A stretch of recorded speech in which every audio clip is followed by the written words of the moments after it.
Welcome to the channel and welcome back to another video. Now in this video, I want to give you guys a step-by-step version of how to manage your money. I'm going to give you 8 steps to manage your money and take control of your money. Sort of a blueprint to make it happen for you. Now with money, everything takes time, so you want to be as patient as possible. My name is Eric and I write a blog over at smartmoneybro.com. When you get time, feel free to go over there and check out some of the articles that I've written. Over there, I help ordinary people just like you and me be extraordinary with our money and our real estate. I offer one-on-one coaching, and I also offer a free 15-minute phone conversation for anybody. Do me a favor and drop a comment about these 8 money management steps below. I really enjoy reading you guys' comments. So with that said, let's jump into the video. The very first thing you want to do when it comes to managing your money and taking control of your money is you need to do a budget.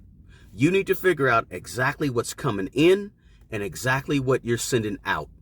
There's some folks where this amount fluctuates because maybe they're in sales or just the amount every month goes up and down. But for most of us, this is a steady amount that we bring in every single 2 weeks or every single month.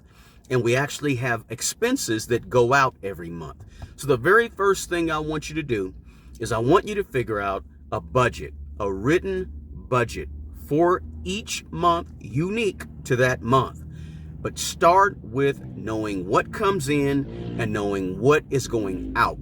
Number 2, after you figure out how much money you have coming in and how much is going out, then you have to develop your goals and you have to develop action steps with those goals. The action steps are things you're going to do on a regular, everyday basis or every week basis or even every month basis.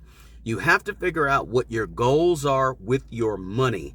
And so after you've done your budget, now you can begin to figure, okay, now I know what I actually have.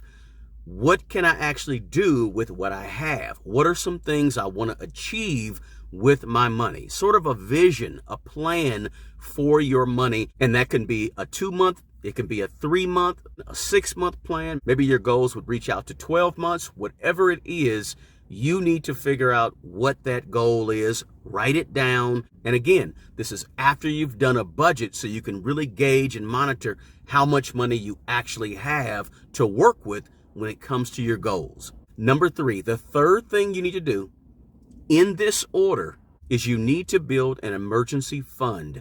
It could be $1,000, it could be $1,500, it could be $2,500, or it could simply be 3 to 6 months of your actual expenses. But you have to start somewhere. So I always like to start with about $1,500 in an emergency fund so that if something goes wrong, you can handle most emergencies. You won't get too flustered if things go wrong and you have to do something that requires you to use money that you didn't have and didn't know you would need.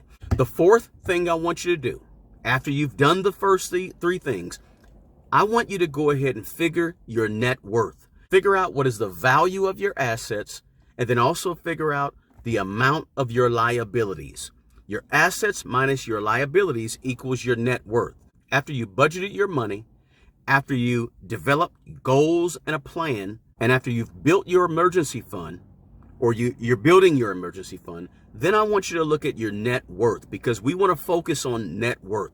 It doesn't take a long time to do that, but it's very important when it comes to managing your money because you're going to focus on those appreciating assets that build your net worth, and you're going to focus on lowering those liabilities that are dragging and pulling from your net worth. Number 5, the 5th thing that I want you to do is I want you to begin to pay off your debt. And I want you to begin to make a plan to pay off your debt. So I'm not saying you need to pay off all of your debt right now, but at least you begin to develop a plan for the bad debt or the debt that is not adding to your assets. The debt that's coming from depreciating assets. I want you to have a plan for that and get really focused on paying off your debt and paying down the bad debt that you have, because debt robs you of wealth, because every little bit of money that you pay on debt is money that you cannot be investing for your future. So if you want to really get a handle on your debt and understand the blueprint for money management, you have to pay down your debt. So you want to have a plan for that. Number 6 is something that you want to do kind of ongoing, and that's building your knowledge base and increasing your network of people. Knowledge base and people. People add to your knowledge base, and part of your knowledge base is not just reading and taking in new information, but it's adding to your network of people. So kind of ongoing in this process, you need to be learning, reading about the topics concerning money and money management. Now, this is kind of ongoing as you go, but it's a really important part of managing your money and understanding and learning about money. Because this whole process is not just money, money, money, but a big part of the process is surrounding yourself with like-minded people who are going or who are at where you want to be. Number 7, I do have a disclaimer about number 7, and I'll get to that in a moment. But number 7 is investing. Investing either in the stock market, real estate, anything that's appreciating in value. You want to be investing. Now, if you have a job that offers a 401k, then I want you to immediately, before you do number 1 of any of these steps, I want you to go into your human resources office and I want you to go ahead and figure out how much of your 401k your job will match. Go ahead and start putting that amount towards the match every single time you get paid.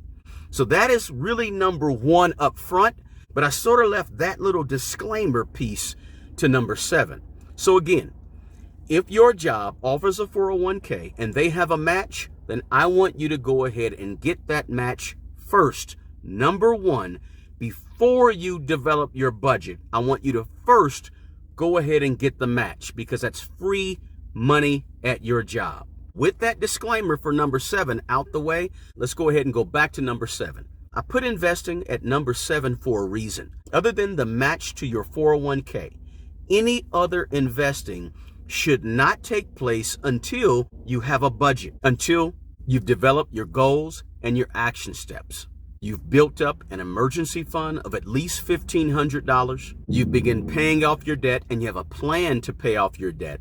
And you began to build your knowledge base and your network. When you get done with all of those things, then you need to invest. Then you need to look at additional investments outside of your matching in your 401k at your job. But those things come first.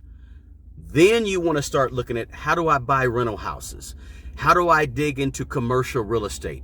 What about cryptocurrencies? None of that stuff comes until you've done the other things first. And finally, number 8. The 8th thing you do is you begin to look at other ways to increase your income. Maybe it's a side gig, a side business, an extra job. That's what you want to do last. After you've done all of the other things I just mentioned, here's the problem. A lot of people want to go ahead and jump into number 7 and number 8, investing and a business, before they have the rest of their financial house in order. And I'm telling you, get your financial house in order in the steps I gave you. And then towards the end, you want to be looking at investing and side gigs and side businesses.